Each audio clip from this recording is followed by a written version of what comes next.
related related stuff. So again, looking forward to joining everyone, and thanks for having me. All right, well, welcome, Jonathan. We do have a quorum. I'm sorry, a quorum. So that's good news. If we could ask Francesca just to update the members on our processes for public comment. This is a Brown Act governed meeting, so those are important things to cover. So Francesca, if you could just run through those very quickly. Do you have those notes for us? Yeah, I can do that, Francesca. Thanks so much. Yeah, so this is a reminder for our members of the ITOC and members of the public of our process for both member and public comments. The members will be using their cameras, and we will take live public comments as well. Members are asked to turn on their cameras when they have a comment or question, and then Chair Kenny will recognize you. And then as noted on the cover page of today's meeting agenda, in addition to emailing comments, the public may also provide live comments during today's meeting. In order to provide live comments, you can join today's Zoom meeting through the link or by dialing one of the numbers from your phone that are provided on the cover page of today's meeting agenda. And you can join the meeting by clicking on the Join Webinar link provided in the confirmation email you'll receive upon registering. When public comments are called for on an item, then on the Zoom platform, click on the raise hand icon in the Zoom toolbar, and then the chair will call on you by the name you provided. If you're participating by telephone, then press *9 and the chair will call on you by the last 3 digits of your telephone number. The instructions for providing live comments are also on the bottom of the cover page of today's meeting agenda, which can be accessed from the homepage of SANDAG's website at www.sandag.org. All comments, whether emailed or live, will be made a part of today's meeting record. Thank you, Chair Kenny. All right, Ariana, thank you very much. Any questions about that? Seeing none, we'll go ahead and move on to item number 1, which is the approval of meeting minutes. Before we have any discussion about it, Francesca, are there any members of the public who would like to speak on the approval of the minutes? No, Chair, I don't see any hands raised from the public. Thank you very much. Is there any discussion amongst the committee members about the minutes from the last meeting? Mike, I'd move to approve. All right, we have a motion. I believe we had a comment from Vice Chair. Yes, thank you, Chair. I just wanted to make reference to item 3, the Executive Director's Report.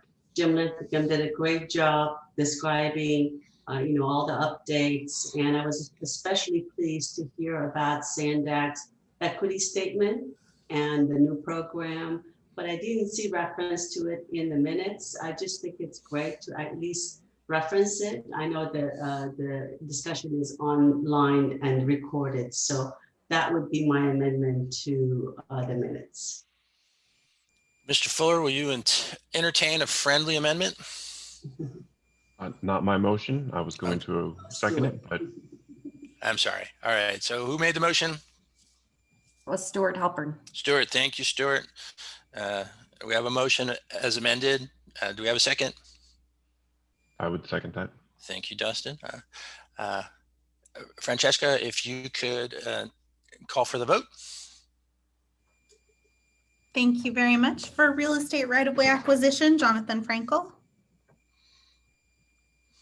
Given that I was not a part of the previous meeting, I would abstain from this vote. Thank you very much. For licensed civil traffic engineer, Chair Kenny. Approve. Thank you. For contractor construction, Brad Barnum. Approve. Thank you. For biology or environmental, Dustin Fuller. Approve. Thank you. For finance or budgeting, Stuart Halper. Approve. Thank you. For licensed engineer, Les Hopper. Approve. Thank you. And for CEO private sector, Vice Chair House. Approved. Thank you very much. And that does pass with 1 abstention. Thank you. That takes us to item number 2 on the agenda, which is public comment for any items that are not on the agenda. Francesca, are there any members of the public who would like to speak on items that are not on the agenda? No, Chair, I don't see any hands. Thank you very much. We will go ahead and move on to item number 3, which is the Executive Director's Report. And I understand that the report today is going to be provided by Mr. Trainer, Ray Trainer. Are you ready? Yeah, thank you, and good morning, Chair Kenny and members of the ITOC. I'm Ray Trainer, your Chief Planning and Innovation Officer, and I'm filling in today for Hassan Ikrada. A couple items that I wanted to just step you through this morning in terms of updates. Last week, we were really relieved when we learned that a judge had dismissed the lawsuit that had been filed by 4 of the cities, our members here, over the board approved regional housing needs assessment allocation numbers. For those of you that are not aware, RHNA, as we refer to it, is the state law that requires all cities to plan for housing needs. The RHNA plan that the board had passed back in July had followed a real lengthy process, a lot of public involvement and a public hearing, and even included an appeals process. And that whole process resulted in some modifications that the board ultimately adopted in the final plan. The RHNA plan really is the region's long-term strategy for how to address the housing crisis. And it really focuses on planning for more housing. And ultimately, it's the interest behind the RHNA to really make housing more widely available. So I wanted to let you know about that. And then I know that Vice Chair House had made a comment regarding last meeting when we talked about the equity statement.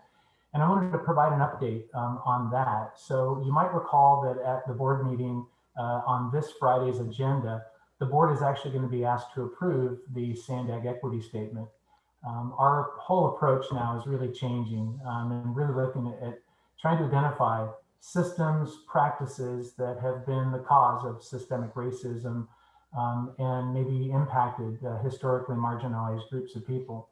Last month, when the board was presented the draft equity statement, the board actually authorized an ad hoc subcommittee to review this statement and make recommendations at the meeting that's going to take place this Friday. So we're very pleased that the ad hoc committee, which was chaired by Lemon Grove Mayor Vasquez, had reviewed the equity statement, spent a lot of time working through it, and ultimately identified one change to that working draft. And so this Friday, the ad hoc subcommittee will be recommending to the board that they approve that equity statement. And then immediately following, if the board does approve that, then we're going to set about our important work of actually developing the equity action plan that's referred to that. So I wanted to make sure that a member House was aware of that, and we're actually very excited about the prospects of the board taking this really critical step. Also at this Friday's board meeting, a really important conversation is going to resume, and that's related to the development of the regional plan. So this Friday, our planning director, Colleen Clemenson, and chief economist, Ray Major, are going to bring an update. And we're excited about this because the last time we really had a meaningful, deep conversation about the regional plan was back in August. So this Friday's conversation is all about transforming the vision that was presented back in August into the regional plan. Our staff have been working and partnering across the community to really look at how we can best achieve our goals of a faster, fairer, and a cleaner transportation system. And I think if you're able to join, you'll be impressed with the whole data-driven approach that was used and how unique it was to really help us achieve what we believe will be this transformational plan. And so just wanted to bring you up to date on that. In terms of the other priority projects, the Mid-Coast Trolley was successful in a number of things, but one that's really worthy of note is the refinance work that has been taking place. I know you were a part of that conversation, and so the TIFIA loan has been refinanced now, and we've closed that deal, resulting in savings of more than $120 million over the life of the loan. Crews now on the Mid-Coast are also finishing the construction of the Nobel Drive trolley station. And so that's actually a great milestone. That was a very complicated work there with the shopping center. And also later this month, UC San Diego is going to be celebrating the inclusion of some lighting that's a part of the span of Gilman Drive over Interstate 5. And if you were not a part of the ITOC at the time, at one point the board with some inclusion from the ITOC had allowed for the Gilman Drive project to be included as a part of the overall Midcoast project portfolio. And so we're really excited to see another milestone reached on really what's the largest, most ambitious infrastructure project ever undertaken in the region. Talking about the Del Mar Bluffs, we just completed the stage 4 stabilization work. And then as a result of Secretary Kim and the working group that he formed, we've been able now to identify the funding to complete the final 2, stage 5 and stage 6, which are focused on stabilization. So those are currently in design. The intent behind our team is to try to merge those 2 stages into a single project. We think we can get more efficiencies and cost savings. That work is still evolving. So in the future, John Haggerty and his team will bring some conversations to you about the opportunities that they've identified. We continue to work with the Coastal Commission and the Army Corps on those 2 next phases. But as you're aware, and we've talked about this and we'll continue to talk about this, these are short-term fixes, the stabilization. And our interest in the region is to be able to make sure that we've got a long-term strategy. And that really includes getting the low sand corridor off those bluffs and improving the passenger and freight rail services on this corridor. Our team is actually actively studying alternatives to the bluffs. And as those conversations evolve over the next months, we'll be bringing those back here to the ITOC as well as to our other policy advisory committees. While I'm on the topic of the low sand corridor, you might have seen the press that went out celebrating the new train sets that have been acquired by the North County Transit District. They celebrated the arrival of some new state-of-the-art locomotives on Monday, and the other coaster rail sets that were a part of the service these last years have been renovated. And so Chair Blakespear joined NCTD Chair Krantz. They cut the ribbon, and we're excited that we were able to use the SB1 funds. And then we were also really excited that SANDAG had acted back in 2019 to allocate nearly $59 million to be able to expand the train set there and ultimately lead towards improved services on the corridor. And then I wanted to talk about the State Route 11. We're undertaking a new study, and that's looking at the impacts of border delays at the land ports of entry. And so we're aiming to release that important work this month. And it's been a partnership that we've been involved in for a number of years with SANDAG, Caltrans, the Imperial County Transportation Commission. And we're looking at building on previous works, looking at border delays and assessing the economic, the air quality impacts at the ports of entry across the California Baja region. So Chair Kenny, that concludes my stand-in report for Executive Director Ikrata. And back to you, and I'll try to field any questions if you have any. Well, thank you very much. Before I take it back to committee for discussion, I'd like to check with Francesca. Do we have any members of the public who'd like to speak on this issue? No, Chair, I don't see any hands. Thank you very much. Any questions from the committee for Mr. Trainer? All right, I can't see any. Let me change my view. All right, I don't see any hands, so thanks again. Well, actually, I had one question. Just coincidentally, how did the new cars get here? You know, that's a question I may need to pose to either Jim Linthicum if he's on, or if John Haggerty is here. They can tell you how those cars arrived and where they were assembled.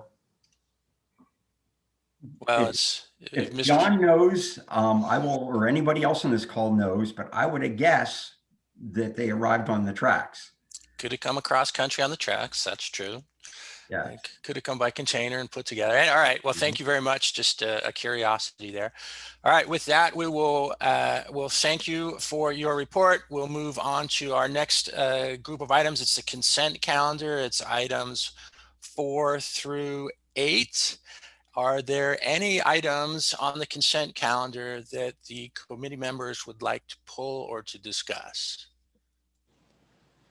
We've got one that needs to be approved. Do we pull that out separately for approval? Or do we just approve the whole consent How Fair does that- enough. So I have a new plan for that. Let me know what you think.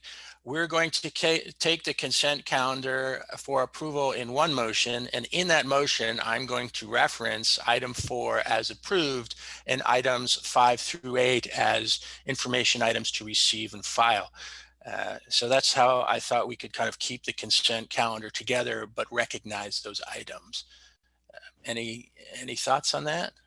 I'd like to move on that, Mr. Chair. Okay, we have a motion to approve the consent calendar with an approval for item number 4 and receive and filing the remaining items. Do we have a second? I would second that. That's a Let's good hop- idea. Yep. Thank you. All right, Francesca, if you could call for the vote, please.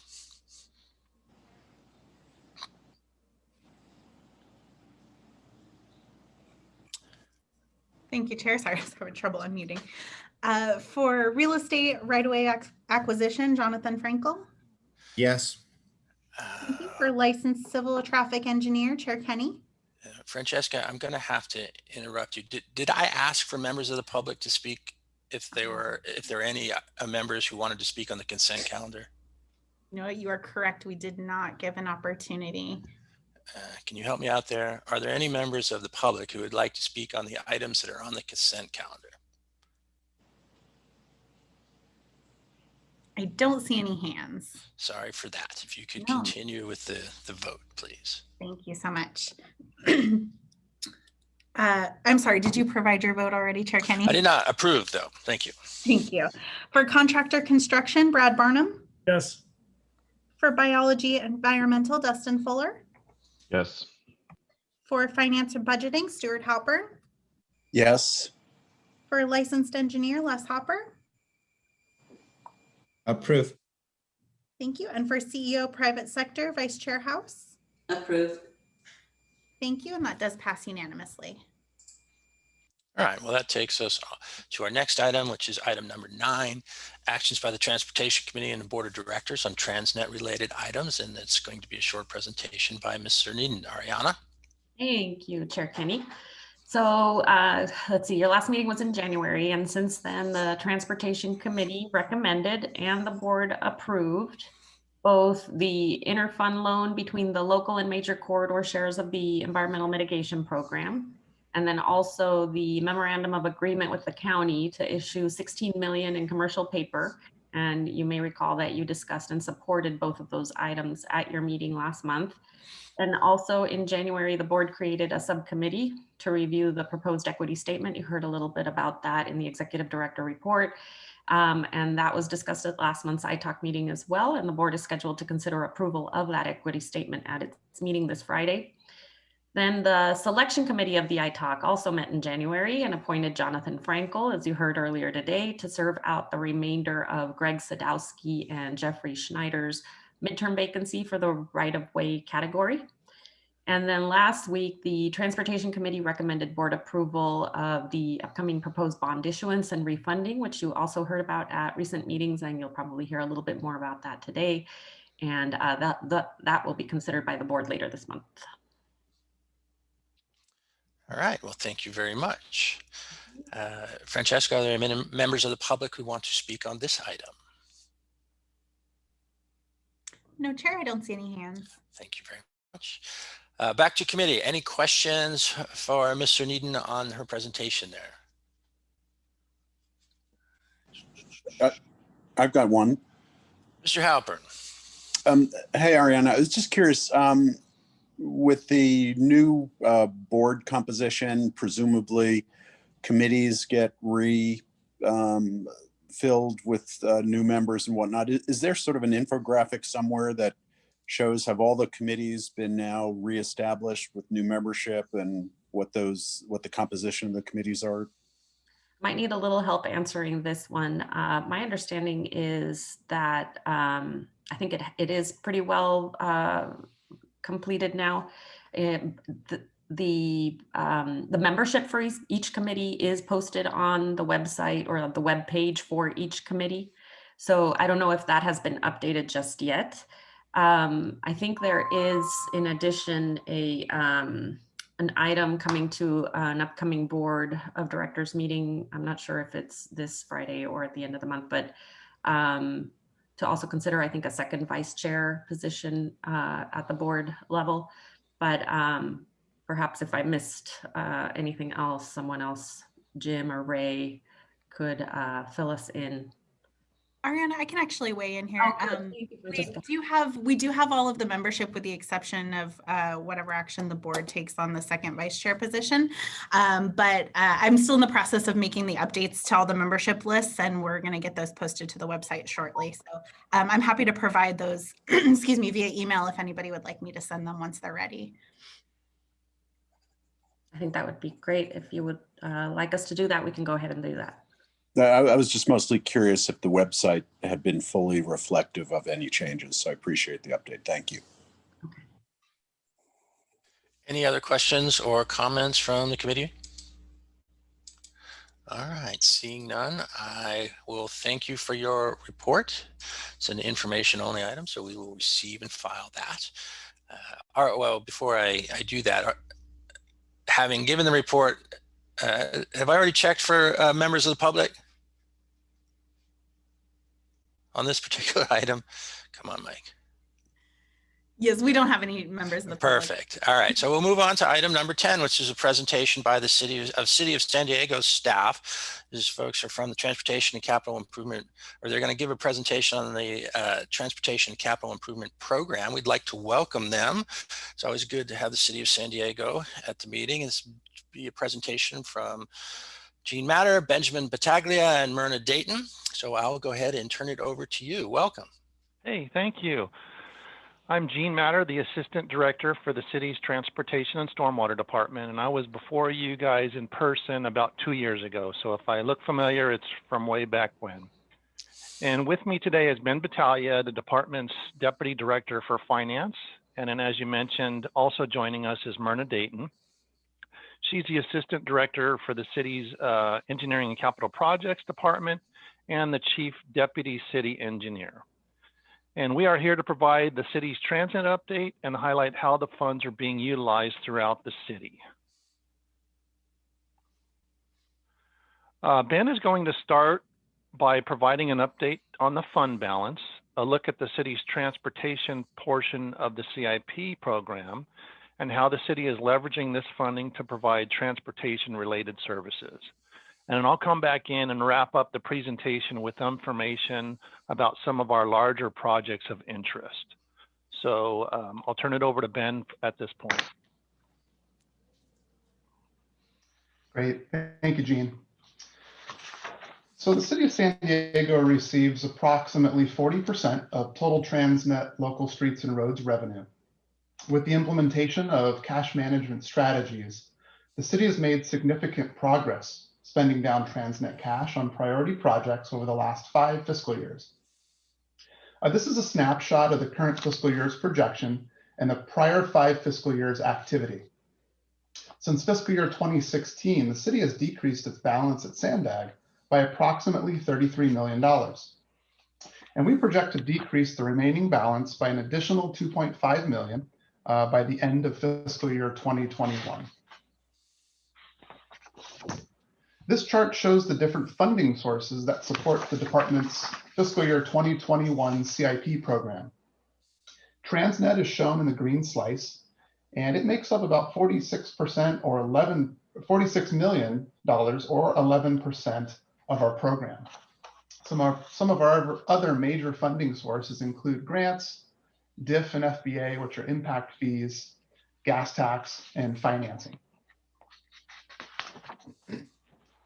TransNet's an important funding source for the city, and it's often used to leverage other funds. For our street maintenance program, TransNet is used in conjunction with SB1 funding, gas tax funding, and debt financing. And we often leverage TransNet as a match for federal and state grants. For instance, the West Mission Bay Drive Bridge project, we have a Highway Bridge Program grant. And for the Otay Truck Route, Phase 4 project, we have a Trade Corridor Enhancement Program grant through SB1. Looking back at fiscal year 2020, TransNet projections were over $37 million, and actual expenditures were approximately $38 million. We slightly exceeded our congestion relief projection, and we were on projection for our admin and maintenance funding. And this is a look back at some of our higher level major CIP programs or projects for FY 2020. For our street resurfacing program, we projected about $8 million to be spent in TransNet. We spent about just over six, and about $1 million was encumbered. Didn't quite hit our projection. That was primarily due to the use of other city funds. For State Route 163 on Friars Road, our projection was about 1.6 million, and actuals were 2. For the Otay Mesa Truck Route Phase 4 project, we projected to spend about 2 million in TransNet, and we actually spent 1.3 million with 3.2 encumbered. And the reason for not hitting our projection is really just a timing of the start of construction. And then finally, for traffic signals for new modifications and interconnects, we projected 3 million, and we expended 3 million of TransNet. Through the first half of the current fiscal year, FY 2021, CIP expenditures totaled nearly $6 million, and over 10 million was encumbered in projects. The city is also on track to fully expend its maintenance, administration, and project implementation budgets by the end of the fiscal year. These are some of our major planned expenditures for FY 2021. We continue to expend TransNet for resurfacing of city streets. For traffic signals, we expect to spend about 1.3 million. For the Otay Mesa truck route, the remaining 3.2 million for construction activities. And then for the Market Street 47th to Euclid Complete Street Project, 2.3 million for construction. And now I'll turn it back over to Gene to discuss a few more specific projects. Thanks, Ben. The first highlight I wanted to talk about is really our citywide street resurfacing program. As Ben reported earlier, the city invests nearly $100 million annually in street maintenance throughout the city. This equates to over 1,500 miles over the last 5 fiscal years that we've completed. And resurfacing is an important function to improve the city's street condition, which in turn provides safer traveling for vehicles, bicyclists, and pedestrians. It also gives us an opportunity to evaluate the roadway for any minor changes in its use. For example, during the same time period, we installed 280 miles of newer improved existing bike facilities, mostly Class 2, as part of our Resurface Repurpose program. So this is where we evaluate the street, and if there can be any changes in any striping or bicycle facility alignments, that's really a good time to implement that change. One example of this work is Scripps Ranch Boulevard. Many segments of this collector street were in fair to poor condition. We used TransNet funding so the street can be resurfaced, and we enhanced the bike lanes by installing buffers that weren't previously there. It's one of nearly 1,000 segments per year that went from a degraded condition to a smooth pothole-free surface. So as of December 2020, the city actually resurfaced 1,521 miles, and this is an impact felt throughout the city. The next 4 slides, I'll talk about 4 specific projects at specific locations. So this next project is of note is the SR 94 Euclid interchange. Construction was completed in May of 2020. This location was a cooperative project with Caltrans to improve the intersection ramps at Highway 94 and Euclid. The project really improved safety for all. It was an uncontrolled intersection with higher than average accident rates. The project realigned both ramps to provide better pedestrian and bicycle crossing. Also, the project provided signal control, audible pedestrian signals, ADA improvements, marked pedestrian crossings for the intersections, and Class 2 bike facilities on Euclid over SR 94. The next project is the Otay Mesa Truck Route Phase 4. It provides for construction of an additional lane of the exiting Otay Mesa route between La Media and Drucker Lane. The Otay truck route has 2 lanes between La Media and Drucker.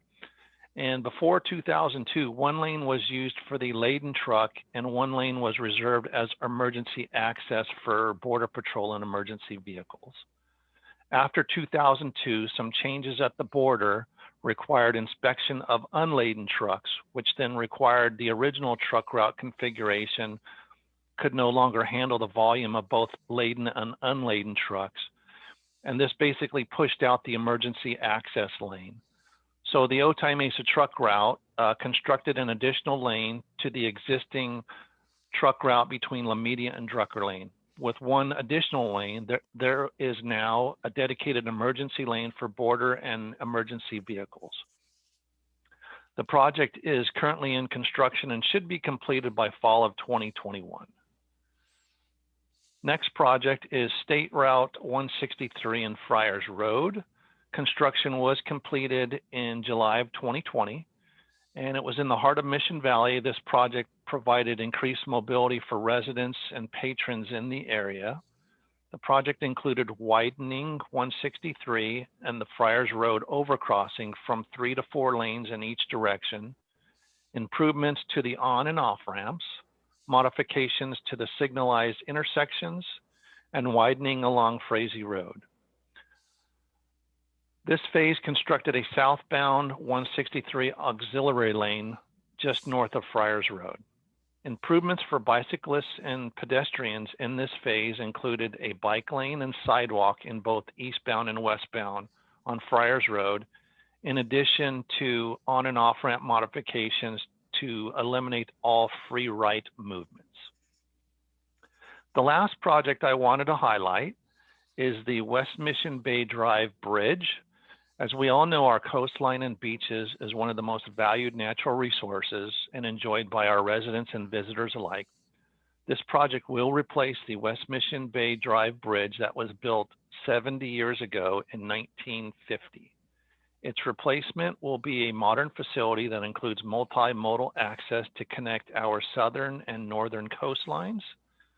The new facility will be 2 3-lane bridges that will include sidewalk, bike lane, and shoulder improvements. Now, I'm told by many sources this is the single largest transportation improvement project the city has ever undertaken. Construction began in July 2018, and a portion of the new bridge has been completed and is open to traffic on July 6th. Traffic has been diverted onto the newly constructed bridge to allow the existing bridge to be safely demolished. As you drive by, you'll be able to see the false work that was erected to hold up the framework for the superstructure. The grand opening is scheduled for spring of 2022. In closing, the city has implemented several process improvements to maximize the efficient use of all CIP funding. There is extensive cross-coordination between all stakeholder departments to evaluate when projects need funding. This has significantly reduced instances in which funding is underutilized in projects or projects are delayed for lack of funding. The city is currently developing an enterprise asset management system that will help implement and institutionalize a broader, more holistic approach to our public improvements. What this means is that we are aligning all of our needs for each asset type and planning projects based on the greatest benefit and risk reduction. For example, if a storm drain, water and wastewater systems are approaching the end of their useful life and the street is in poor condition, that project will be higher priority than another street project with less total needs. The end result will be a well-planned strategic approach to asset management. That concludes our presentation. Ben, Myrna, and I are available to answer any questions you may have. All right, well, thank you very much, Mr. Matter. Before we bring it up to committee for questions, are there any members of the public who would like to speak on this issue, Francesca? Yes, Chair Kenny. Nicole Burgess has her hand raised. You can go ahead, Nicole. Ms. Burgess, welcome.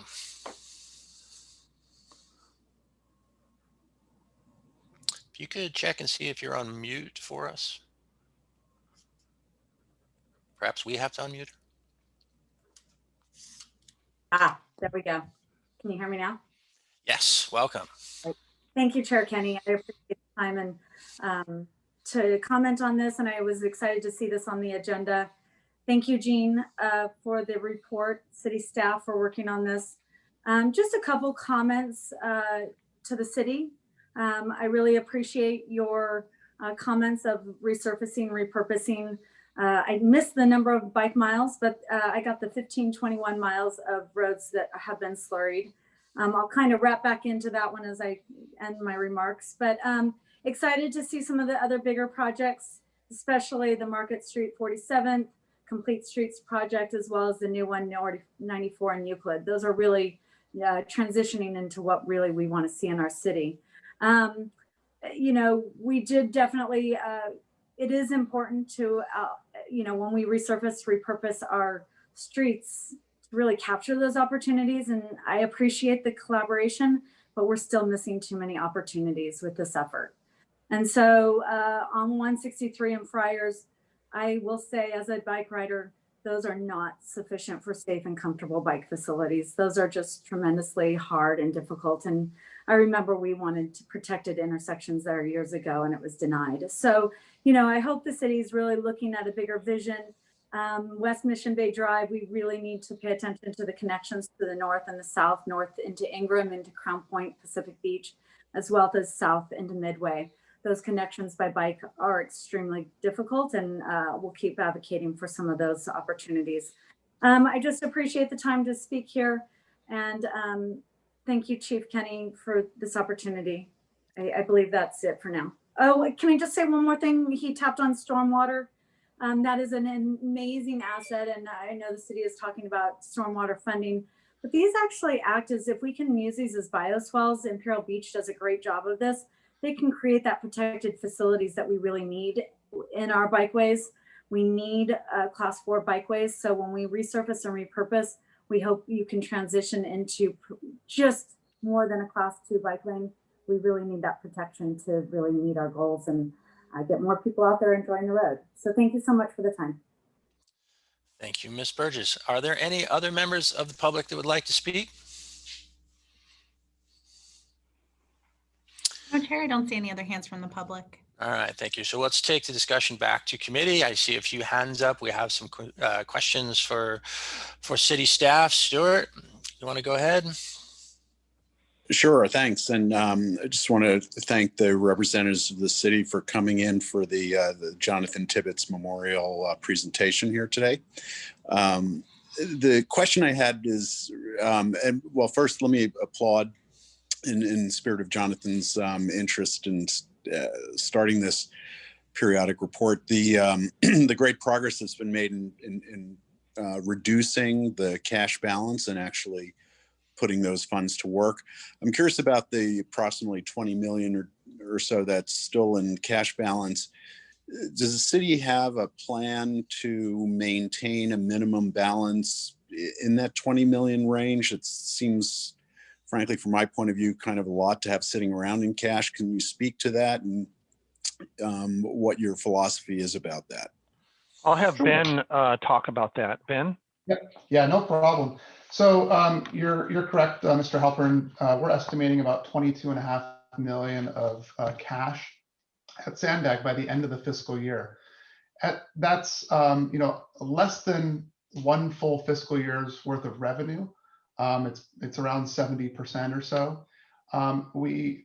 There's not a specific dollar amount that we're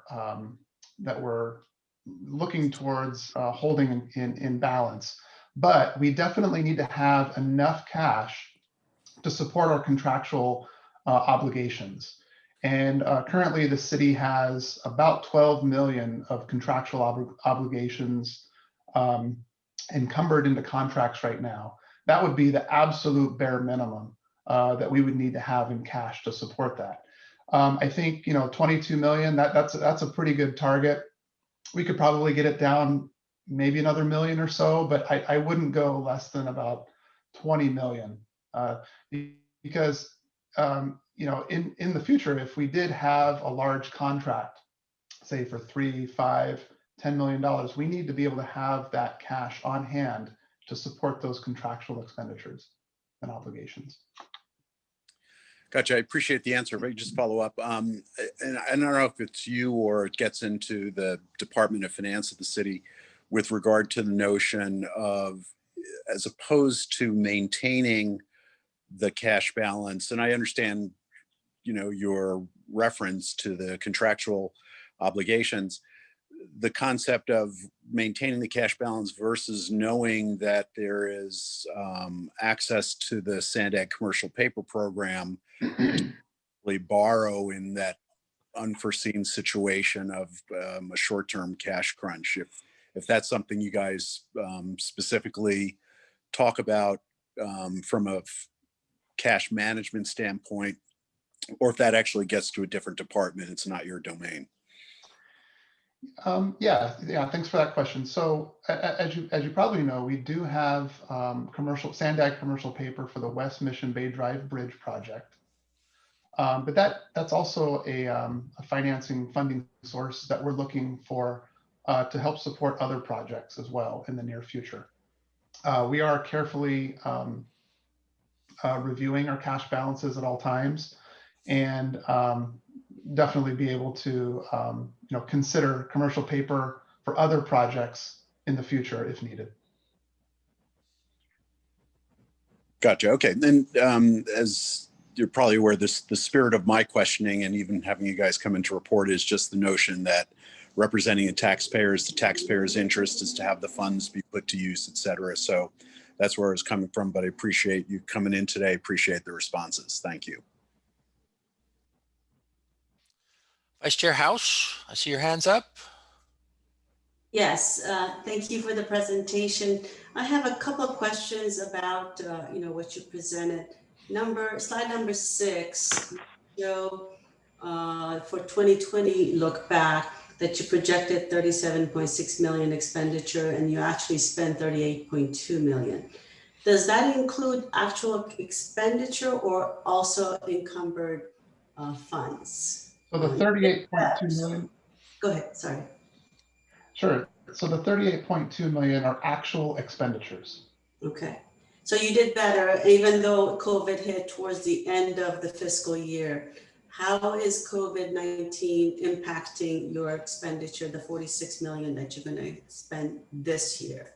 What, are you confident you're going to be able to get all of that done? We are on track to hit our projection this year. Yes. All right. Thank you. Mr. Barnum, I see your hand is up. Brad? I'll get this video going if I can. But Gene, good presentation. Thank you.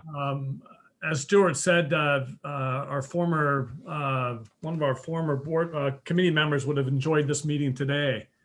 If I can get this video going. I just have a question on one of the specific projects that the city did, and I've always been interested to know the southbound into Mission Bay into Friars Road on 163.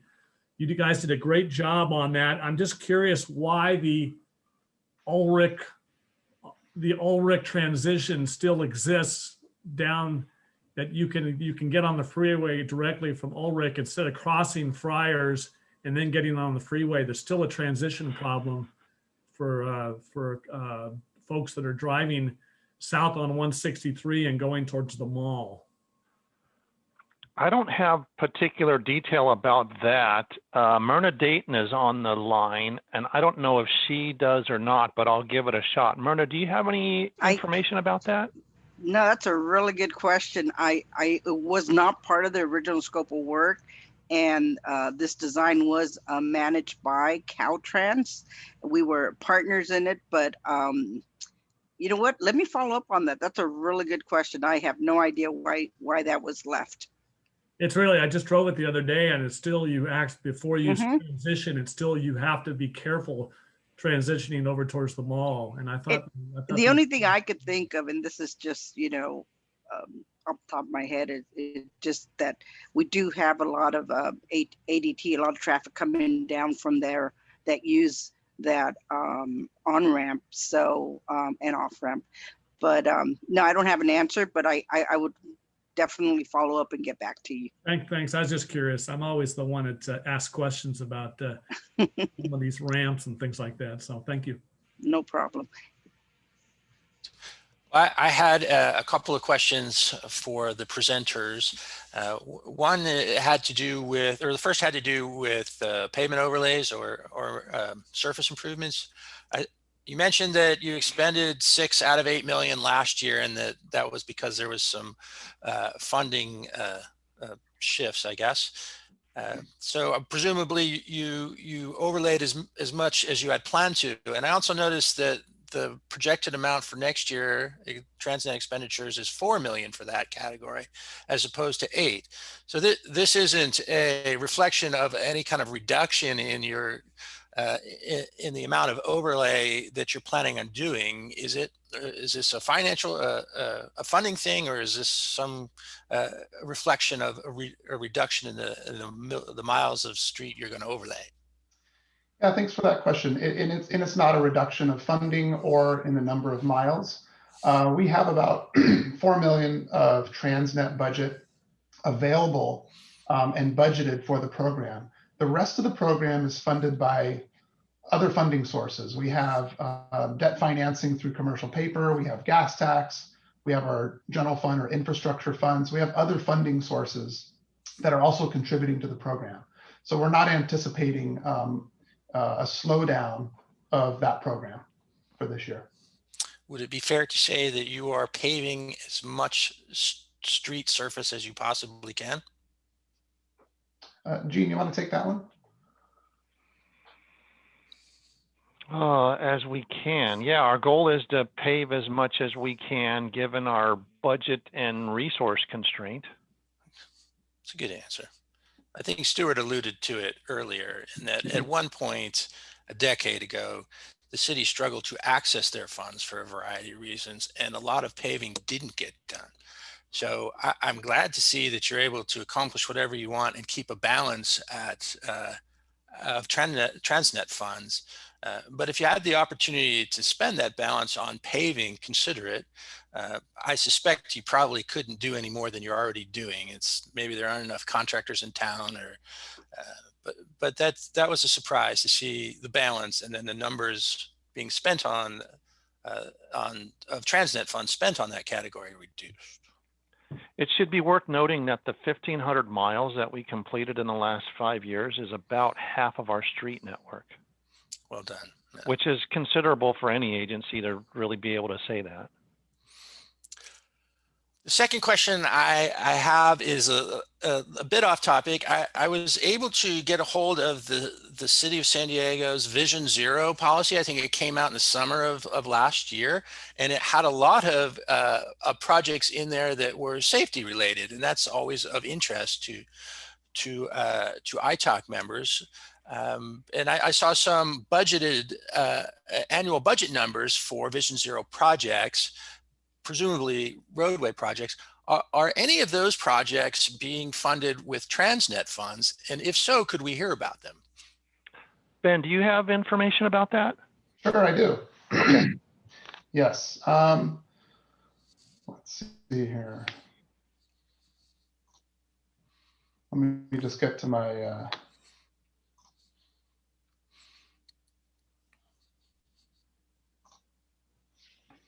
okay.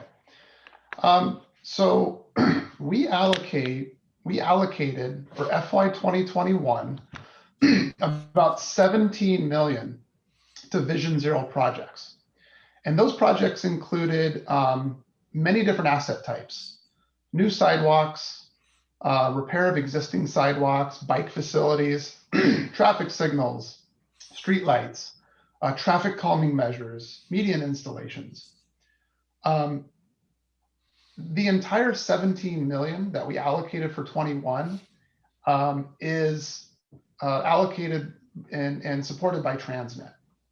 TransNet is our primary funding source for Vision Zero projects.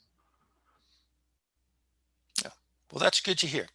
We have had some discussion at the committee level about how we can represent the TransNet commitment to safety.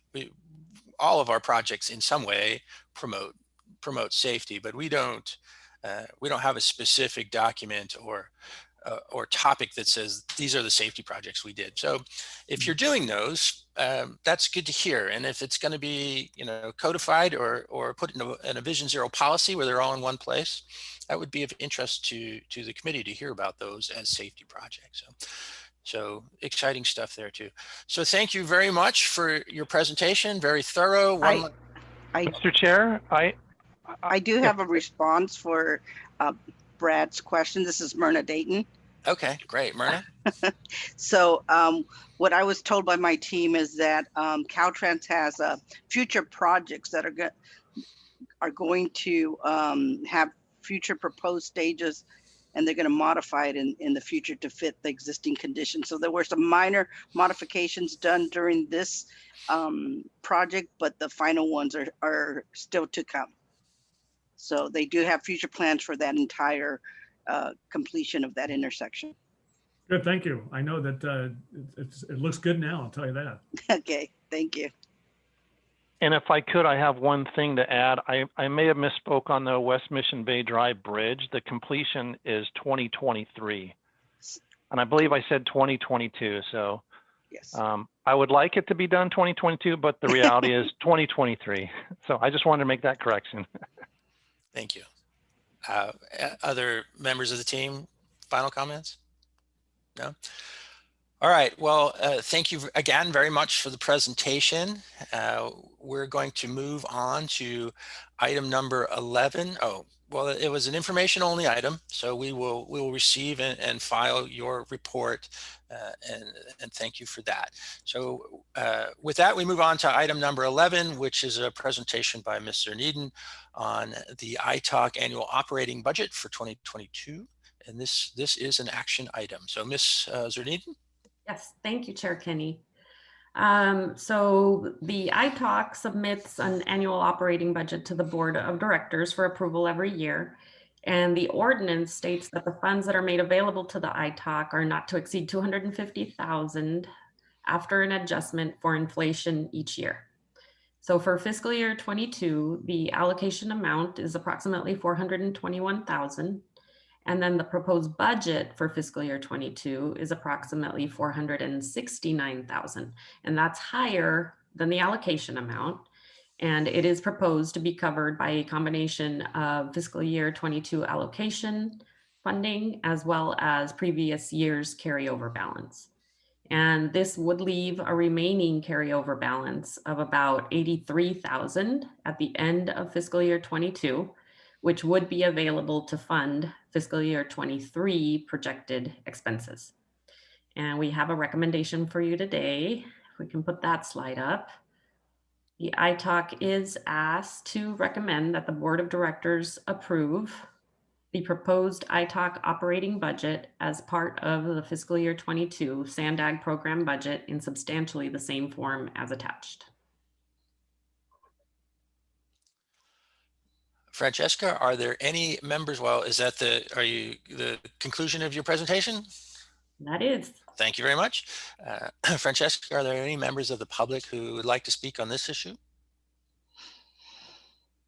No, Chair, I don't see any hands raised. Thank you. Any questions from fellow committee members for Ms. Zerneden? Oh, there's a hand raised. Stuart. Did I get that right? No hand raised. Yep. Oh, no. Yeah, I did actually have one question. Okay. Sorry. Mr. Howe. Well, first I would propose that we adopt this budget, but I had a question for Ariana. In the very unlikely event that there were a circumstance where, for example, in the triennial performance audit, where we had a funding need and we hadn't been building up the surplus each year to take into account that somewhat extraordinary every 3-year expense, and that there was a projected shortfall, Do you happen to know, is there a remedy where the ITOC would just request that the board advance funds? Is that permissible? I know this is a pure hypothetical. I'm just curious. And I would have to go back and check, but I believe, because the ITOC actually started doing work in 2005, right? Remember, the ordinance was passed by voters in 2004, and the revenues under the extension ordinance didn't start coming in until 2008. And so the ITOC didn't wait till 2008 when revenues were available. I believe there is a precedent for that. So somehow ITOC was able to get its work done starting in 2005. So we can go back and take a look at that, but I'm pretty sure, if memory serves, that there is a precedent for that. So there would be a way to work around that.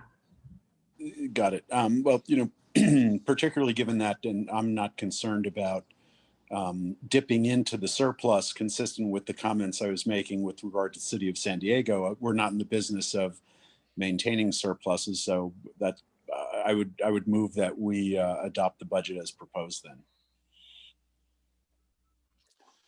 Okay, we have a motion on the floor. Do we have a second or any discussion on the motion? Vice Chair House? I second. Thank you. We have a second. Francesca, if you could call for the vote, please. Thank you. For real estate right-of-way acquisition, Jonathan Frankel. Yes. Thank you. For licensed civil or traffic engineer, Chair Michael Kenny. Yes. For contractor construction, Brad Barnum. Yes. For biology environmental, Dustin Fuller. Yes. For finance budgeting, Stuart Halpern. Yes. For licensed engineer, Les Hopper. Yes. And for CEO private sector, Vice Chair House. Approved. Thank you very much, and that does pass unanimously. All right, well, thank you very much for the presentation. And with that, we will move on to item number 12, which is a presentation on the COVID-19 impacts to the SANDAG grant program. And Ms. Russo is going to present today. Jenny, are you ready? I'm ready. All right. Welcome. Good morning. My name is Jenny Russo, and I am a Senior Grants and Contracts Officer in the Contracts and Grants Department. As part of the agency's reorganization efforts, all grant programs and activities are being consolidated and brought under the purview of the Contracts and Grants Department. Some of the recent accomplishments of this team have included reformatting of the quarterly status reports to include information requested by all of you, and the institution of performance measures for the various grant distribution efforts the agency undertakes that will result in program-specific measures being established for each program during the next call for projects. Item 12 is an informational item regarding the 4 TransNet grant programs and efforts staff is making to ensure projects are making progress and grantees are receiving support during the COVID-19 pandemic. The environmental mitigation, active transportation, smart growth incentive, and senior mini grant programs distribute funding to local jurisdictions and nonprofits for various transportation related purposes. The COVID-19 pandemic has had an impact on these programs and has led to a significant increase in the number of time extensions and scope modifications requested by grantees.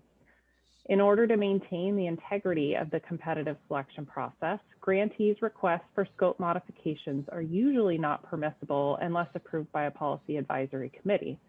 Scope modifications are rare, and they're usually only approved under extenuating circumstances that are beyond the control of the grantee. The Senior Mini Grant Program is the only grant program that has received scope modifications due to the COVID-19 pandemic. Attachment 1 lists the 8 senior mini grants that have received modifications to their scope of work. Because this program provides transportation for seniors and individuals with disabilities, it's been dramatically impacted by the stay-at-home orders and need to protect this vulnerable part of our population. So the scope modifications have allowed grantees to provide alternative services such as deliveries of meals, personal protective equipment, medication, things like that, in lieu of providing transportation.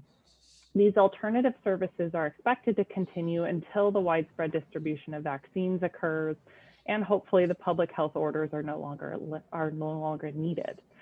So last April, the board approved a waiver of policy advisory committee review of time extension amendments in excess of 6 months, as long as the need and reasons for the extension were attributable to the COVID-19 pandemic. Since that time, 32 amendments to TransNet funded grants have been processed for additional time, as shown in attachment 2. Of those amendments, 16 have been caused by the COVID-19 pandemic, so exactly half.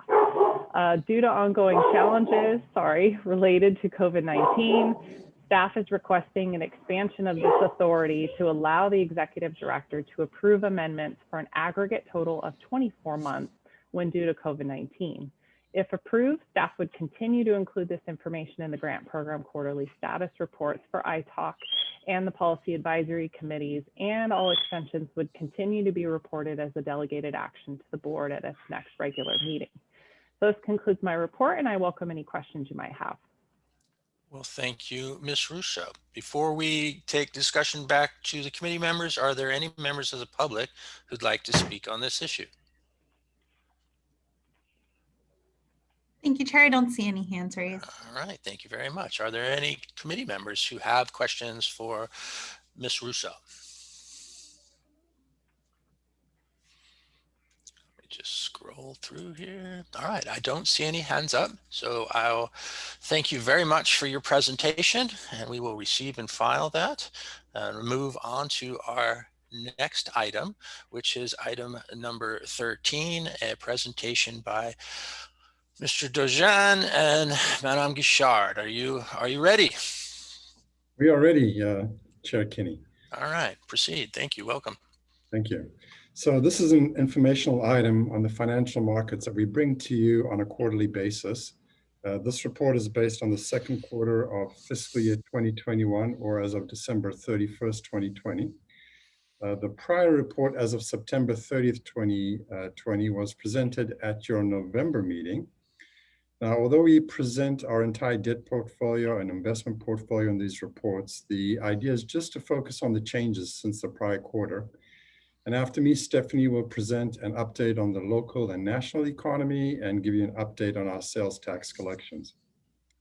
So in general, this quarter was marked by continued recoveries after the economy took a historic low over the last summer.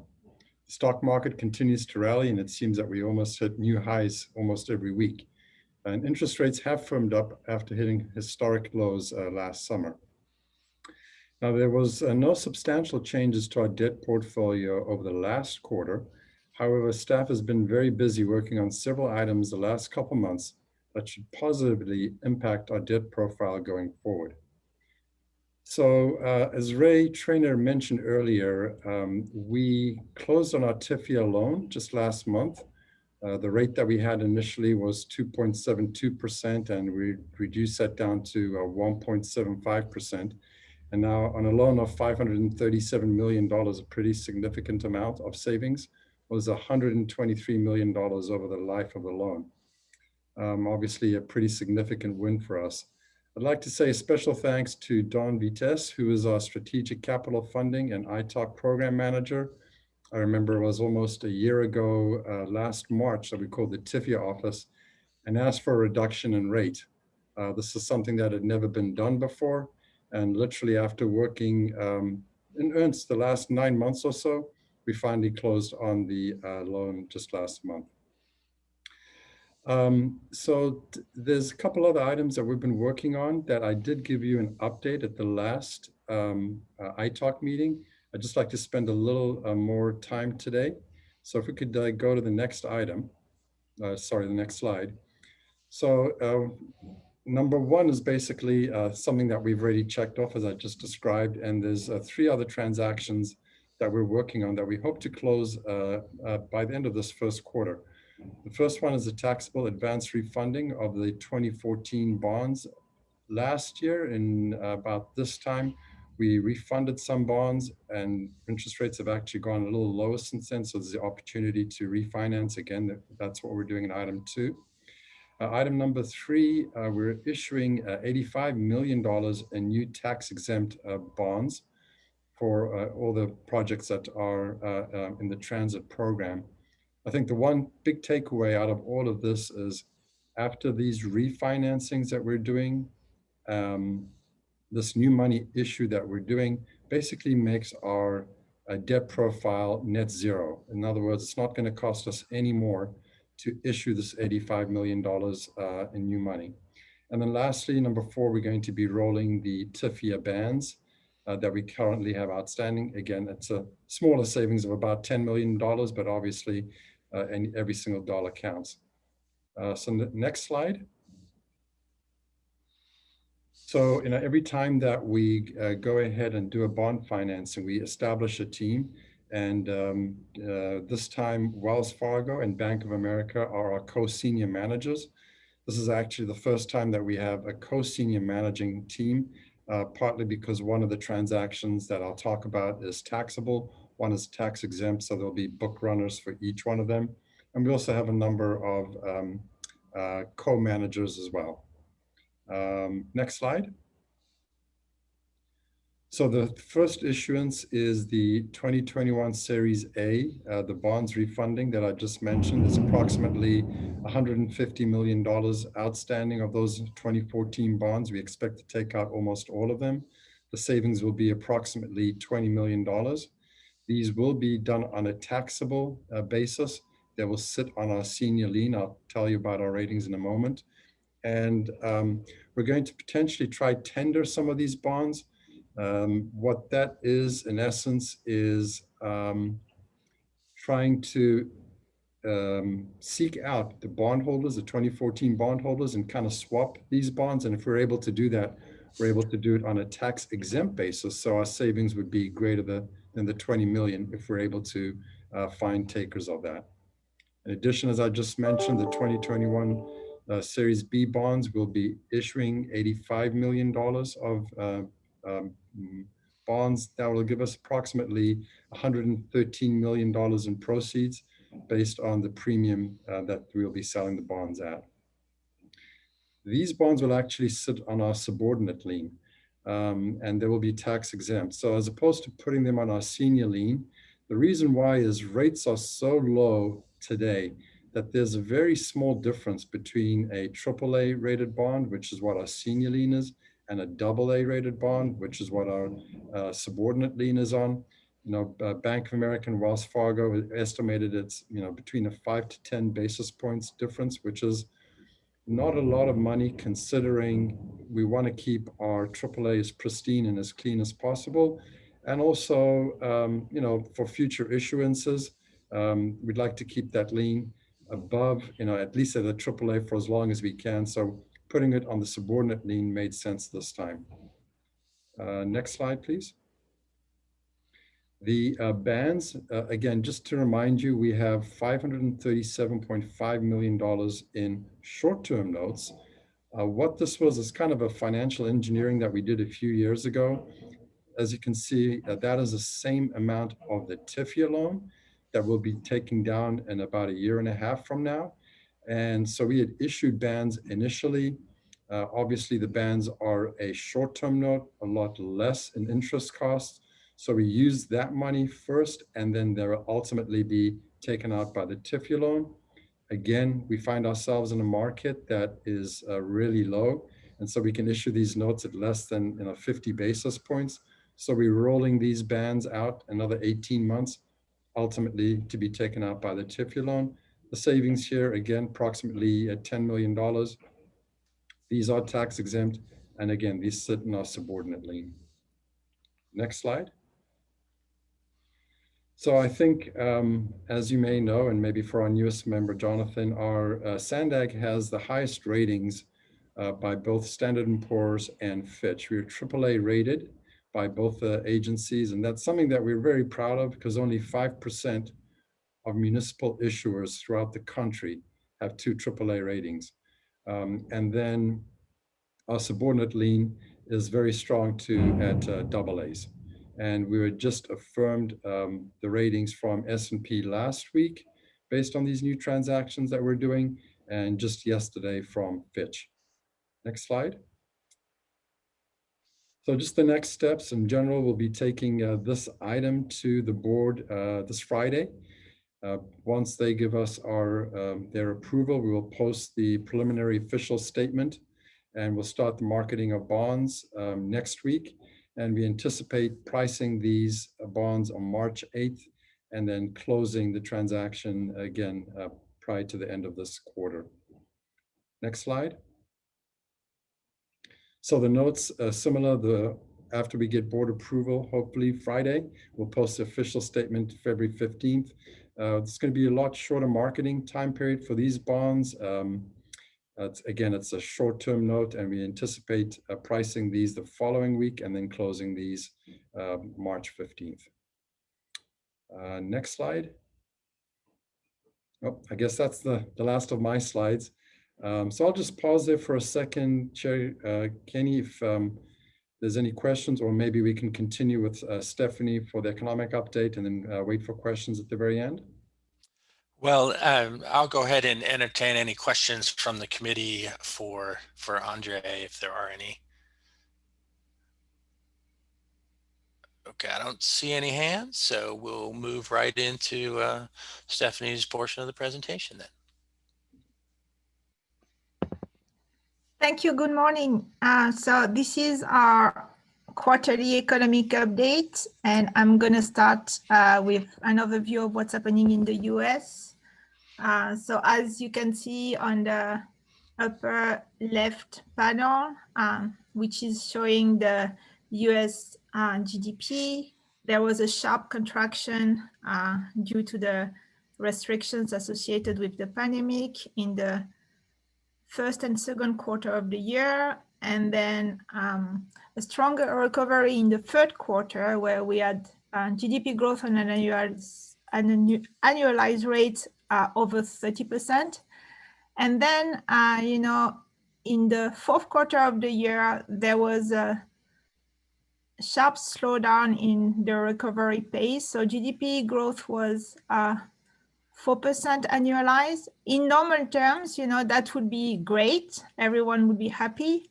However, given how deep the fall was before that, this is really not enough to get us back even to where we were before COVID. So as you can see, we are at the end of 2020, 2.5% below the level of end of 2019.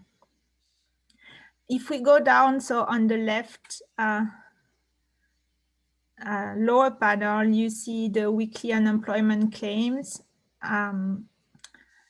So as mentioned in previous meetings, I mean, they have been exceptionally high at the worst of the crisis. And although the situation has improved, as you can see on the most recent weekly numbers, we still have between 700,000 and 900,000 people in the US claiming new unemployment benefits every week. If you look a bit on your left, you see 2008, 2009, this was the global financial crisis. And during those weeks, the actual weekly unemployment claims were much lower than what we see still now in this kind of recovery phase. If we move to the right side this slide, you can see the impact of the strong fiscal stimulus that have supported households' income. There was the extended unemployment benefit and also, you know, the stimulus checks. So what you can see is what you can see on the upper right is the personal saving rate. So, you know, the saving is the difference between the disposable income and the expenses.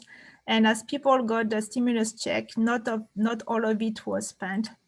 There has been some other factors, of course, like, you know, people saving because they are worried about the future. And also you have limited ability to spend, especially at the beginning of the pandemic. So overall, the saving rates of the US households has increased by a lot, but as you can see, as the pandemic continued, this has gone down. And if you look at the lower right panel, you see the retail sales, and this is for the US, but thanks to this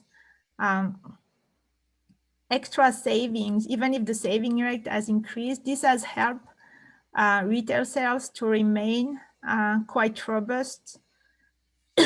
Recently, there was a big drop at the beginning of the pandemic, but then retail sales at the US level they have kind of caught back the pre-COVID level, and there was a small slowdown, and this is January, the last observation, or December, the last observation you see, and obviously, and this is linked to the increase in COVID cases at the end of last year and the new restrictions.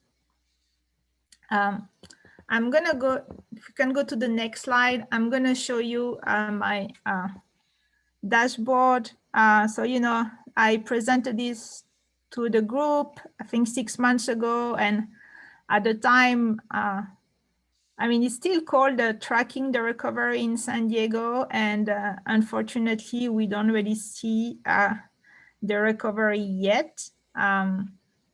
What we can see, for instance, if we look at the categories that have been the most affected by the restrictions at the end of last year, so you can look at the restaurants in the foot traffic. You can see that although during the summer, like August, September, they are kind of moved into the orange category, so getting closer to pre-COVID level. At the end of the year, it becomes dark again. So this is associated with the restrictions. So you can see it in foot traffic. So how much, how often people go to these places. You can see it on credit card spending, on accommodation and food services. You see the same pattern, like getting darker towards the end of the period for which we have data. And if you look at the restaurant reservation that we get from the open table data set, you can also see like that towards the end of the year, things that have become bad again. So overall, if you look at this from far, not only the situation hasn't improved since the last update, but it kind of deteriorated slightly towards the end of last year. And in the data we have collected so far, we don't see much of an improvement. And so bottom line, the region is still operating below pre-crisis level, like about 10–15%. And this is not surprising given, the situation on the pandemic front and given the restrictions that have been necessary. Let's move to the next slide. So this is to go a bit deeper in the San Diego economy. I'm going to largely focus on employment. So on the upper right, you can see a comparison of the employment level during the past 3 substantial recessions. So in blue, you see the 91 recession. In gray, you see the Great Recession, so the 2008-2009 crisis. And then in green, you see the current situation. So what you can see is 9 months after this started, unemployment was 7.5% below the pre-crisis level, which is kind of as bad as where we were during the global financial crisis 1 or 2 years after it started. So so what you can see is there has been a strong improvement since May last year, but we are still slightly worse than we were during the Great Recession. And so the main question is how quickly are we going to go back to pre-crisis level? And obviously, it's very likely that this is going to take time. Even if the vaccine was fully available by the summer and effective, there has been many disruptions to our economy, so it's going to take time to go back to where we were before this crisis. If we dive a bit into what happened to employment, if you go to the lower panel, you can see a a chart that is showing how different income groups have been affected. So this is based on the wages. So for people earning more than $60,000 a year, the employment level was recovered by end of June. And now the employment level is slightly above the pre-crisis level. However, for people with lower income, it's really not the case, and especially for the people that have wage below $27,000 a year, where employment is still 23-24% below its pre-crisis level. If you look on the right side, you can see also the employment losses by sector. So what you can see, the blue bars are showing how many jobs were lost between February and May. And then the green one is the losses between February and December. For instance, in tourism, 8,000 jobs were lost between February and May. Between February and December, we only see like 50,000 job losses, which means that some of the initial job losses, like about 30,000, were recovered between May and December. In the retail sector, we see that the recovery has been even stronger, where the job losses were much larger if you just compare February to May than if you compare February to December. The sector that is a bit different is the education sector, where initial job losses were quite limited, but then expanded during the pandemic. And this is largely, it's not necessarily the teachers that have lost their jobs. I mean, all of us who have kids, teachers are working online and they're able to do their jobs. However, many of the people working in the schools, like teaching aides, support staff, food delivery people who are working in the education sectors, are not needed anymore to the extent they were before. And so many of the job losses have amplified during this crisis. Let's change topic a bit. I just wanted to say a few words about housing prices because I didn't present anything about house prices recently.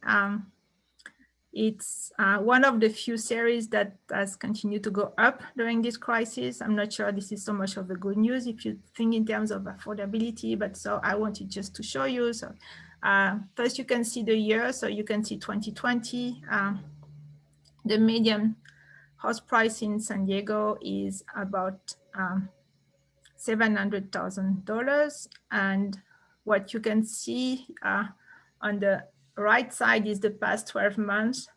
So at the beginning of the pandemic, there was a decline in house prices and there were not so many sales taking place at the time because of the restrictions. And then you can see the strong increase in house prices in the second half of the year. This has been supported by several factors, including the fact that you saw the increase in saving. Some of it has gone to the housing market, and people who kept their job, received the stimulus check, maybe thought it was a good time to buy a house, especially given the very low interest rates during this crisis. You also have, as Andre mentioned earlier, strong increases in stock prices, which means that people feel richer and maybe are more likely to buy a home. So that's kind of the overview of the economic situation in San Diego. There is a last slide that I wanted to present, and it's kind of a transition to the next item when Ayana is going to present our sales tax revenue forecast. And as you can see, I'm going to try to link everything I've presented earlier to what we observe on the sales tax collection. And the bottom line, it has been much better than expected. if you remember, we thought that we would be losing our revenues in fiscal year 2020 and fiscal year 2021. And at the time, we had many comments from other jurisdictions that our forecast was, although it was negative, it was much more optimistic than many other people. They thought we should forecast some stronger decline. But what we observe is there hasn't the expected decline, and this is a very good news. The expected decline didn't occur to the extent we thought it would occur. And there are several factors that explain that, and I wanted to go through them quickly. I mean, the first one is income and wealth effect have been supporting consumption. So as mentioned earlier, there was the strong public income support with the stimulus check and unemployment benefits.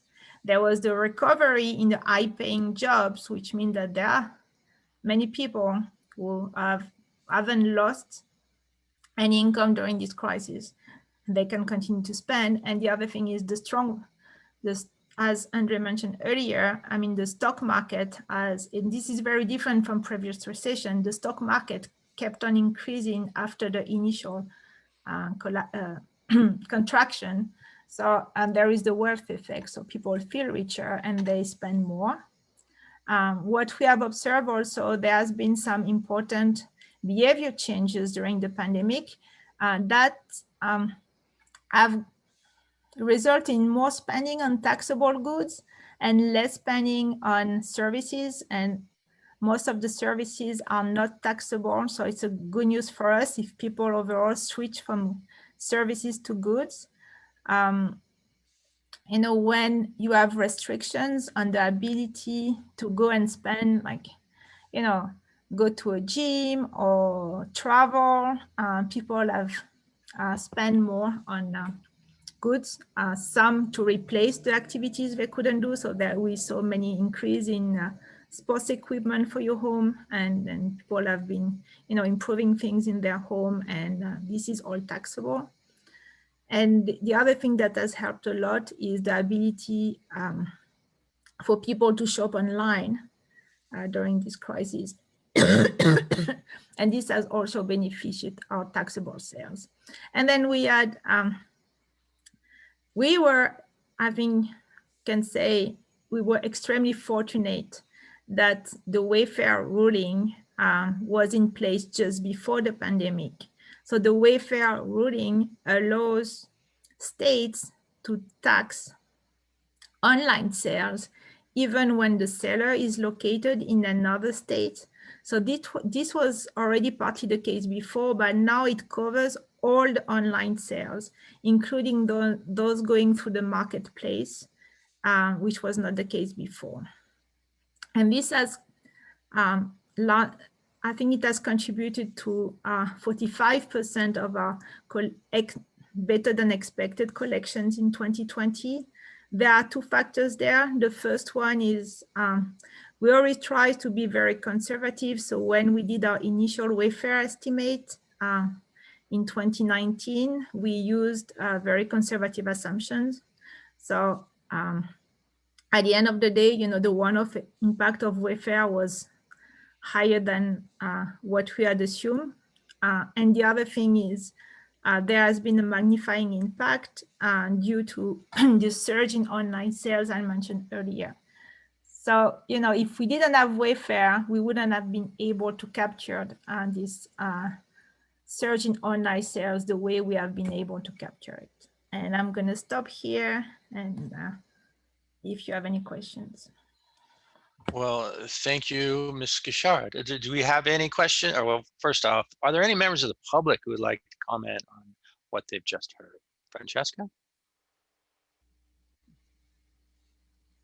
No, Chair, I don't see any hands raised. No comments from the public. Are there any questions from the committee members for either Andre or Stephanie?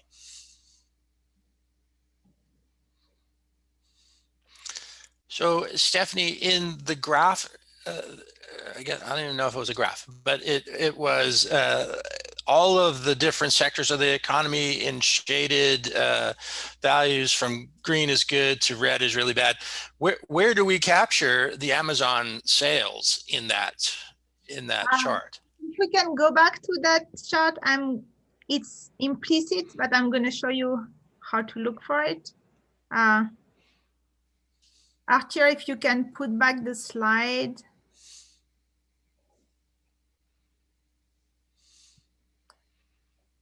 And just go back and back again.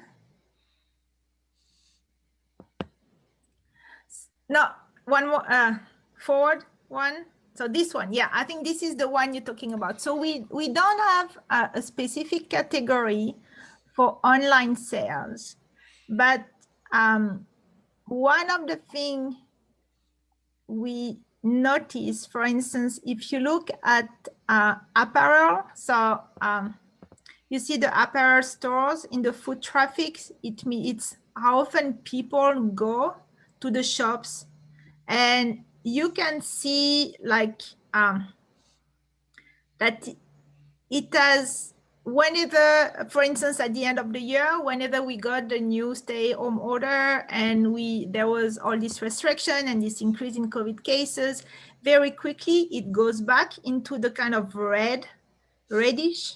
Sure. But then if you go down to the credit card spending, so you can see that there was an initial, it's apparel and general merchandise store. You can see that initially at the beginning of the pandemic, it went into the dark red, you know, like when everyone was on shock and thinking, this is just going to last for 2 weeks. I don't need to change anything. And then you can see that the improvement has been faster in spending than in foot traffic, and that the deterioration at the end of the year was not as sharp. So basically, it means two things. The first, people go less often to stores, so they go, but maybe, you know, instead of going to the shopping mall every week, you're just going to go once a month and buy a lot.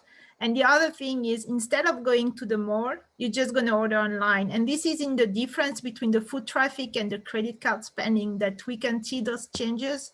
Unfortunately, for San Diego County, we don't have online sales. We have some online sales data in our tax collection that we have started to analyze with our consultant muni service. We have data only until the third quarter of 2020, but we can kind of see the same surge in online versus in-store. There are very few taxpayers that have clear separate permits for their online sales and then their brick and mortar sales. So, and I can't give you more information because this is confidential data, and there are just a couple that are separating the two permits. But when I compare it, I really see the switch between online and brick and mortar. Gotcha. All right, well, thank you for that. Last chance, any other questions for our presenters? All right, well, thank you very much. We will receive and file that report and move on to item 15, which is continued public comment from item number 2. Francesca, are there any members of the public who would like to speak of things that are not on the agenda? Chair Kenny, I Yes. think we skipped over item 14. Oh, come on. Sorry about that. All right, well, I apologize. So we'll go from item 13 to item 14, which is a presentation from Ariana. And Stephanie mentioned it in the report, but by then I was already looking at item 14, so my apologies. So fiscal year 2021 revision and fiscal year 2022 to fiscal year 2026 TransNet program and TransNet-related revenues, presentation by Mr. Needham and Ms. Gishard. So with that, we invite you to begin your presentation. Thank you, Chair Kenny. So this item is the short-term revenue forecast. It's brought to the ITOC, the Transportation Committee, and the Board of Directors every February. And these estimates allow SANDAG and our partner agencies to plan for capital projects and to determine operating subsidies for fiscal years 22 through 26. And this year, we're also proposing to revise the fiscal year 21 estimates, consistent with what Stephanie shared in her presentation earlier. And the attachment to your report provides the estimate for the overall TransNet program. It includes a breakdown of the major corridors, new bus rapid transit, rail operations, transit system improvements, and also local street improvement subprograms. The assumptions for the forecast were reviewed in a peer review process meeting, including external experts, and the panel concluded that the methodology used is valid and the forecast is reasonable. And Stephanie Gouchard is here, as you know, to answer specific questions regarding the forecasting process and methodology. For fiscal year 21, the TransNet revised anticipated revenues are about 308 million, which is higher than those that were approved by the board in May 2020 in response to the COVID pandemic. And this reflects an increase of about 7% and roughly 22 million over the May board approved estimate. For fiscal year 22, TransNet revenues are anticipated at approximately 319 million. And for the full 5-year period, the total estimated TransNet is approximately 1.7 billion. So the estimates are scheduled to be reviewed by the Transportation Committee next week and the Board of Directors the week after that.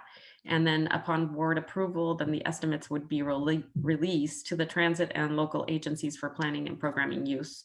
And that concludes our report. And both Stephanie and I are here to answer questions you might have on the estimates or the methodology.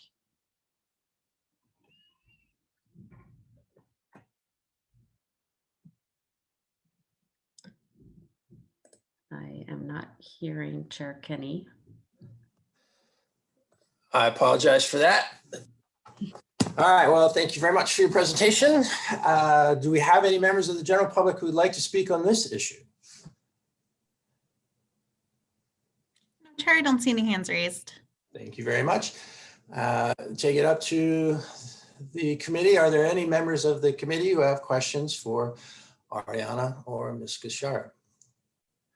Let me change my view. Oh, Jonathan?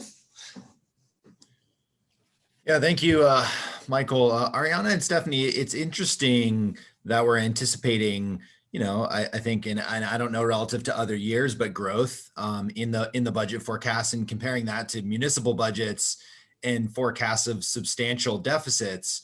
So I think Stephanie hit on a lot of these items in her presentation, but how do we understand the anticipated increase, kind of what factors led to that, and you know, what are some of the key takeaways in your mind?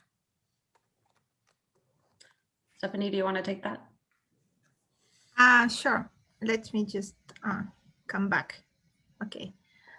So, you know, this forecast is already a sales tax revenue forecast, which is the main difference with many municipalities.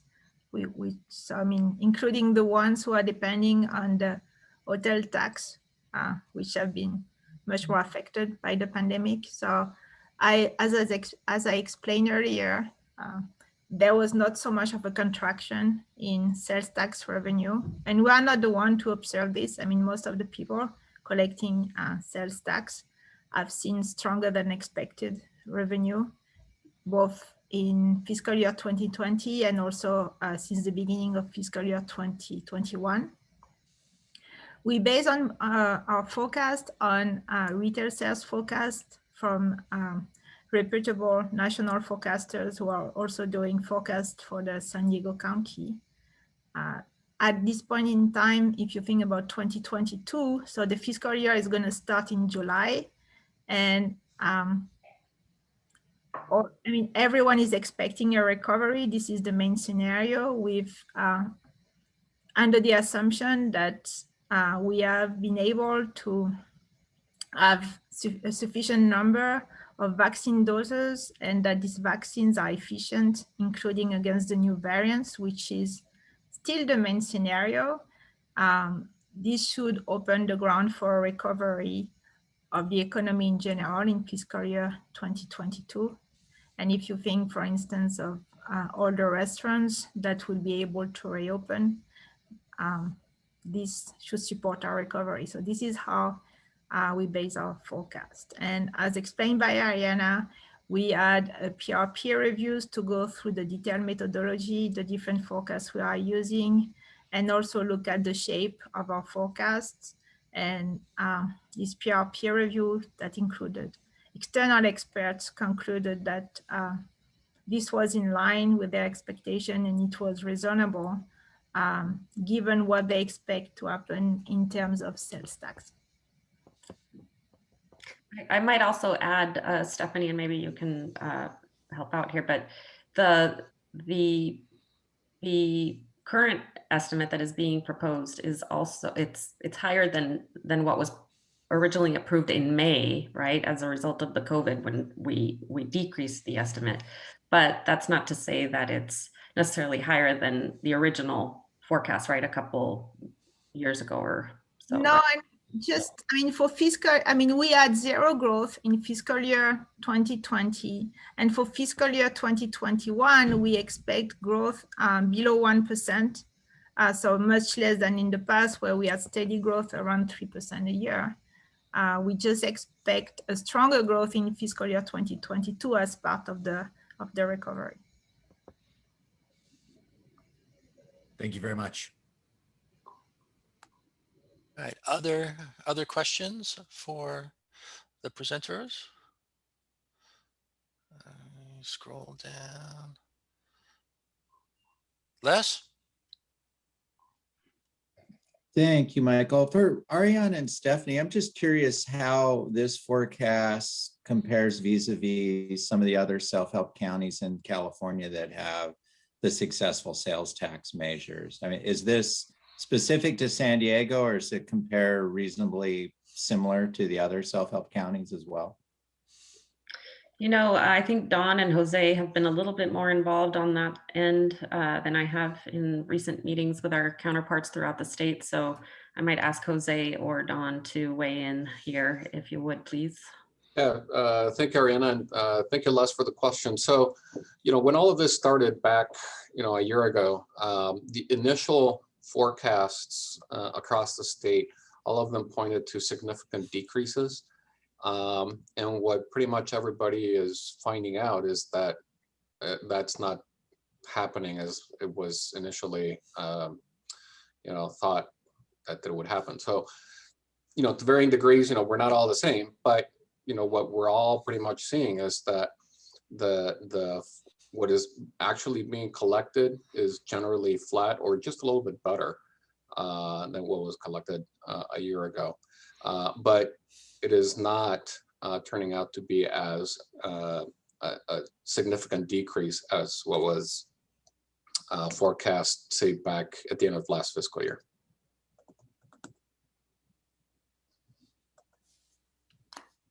Thanks. I was just curious about that. Mm-hmm. Yep. Okay. Committee members, I'm scrolling through looking for hands. I don't see any. So thank you very much for that presentation. And with that, we'll move on to our next item, which is item 15. It's continued public comments from item number 2. Francesca, anybody wants to speak on items that aren't on the agenda? No, Chair, I don't see any hands. All right, well, we will close that item. With that, our next meeting is scheduled for March 10th. Is that that's still on? Is that also a 9:30 start, Ariana? That is correct. Yes. All right, so March 10th, we'll all reconvene. Item 16 covered. So I guess we're just set for adjournment. Before we adjourn, are there any comments from the committee members or staff for the greater good? All right, seeing none, just one last welcome to Mr. Frankel. It's good to have you, and we will go ahead and adjourn. Thank you very much. Thank you, everybody. Thank you. Bye-bye. Thanks, everybody.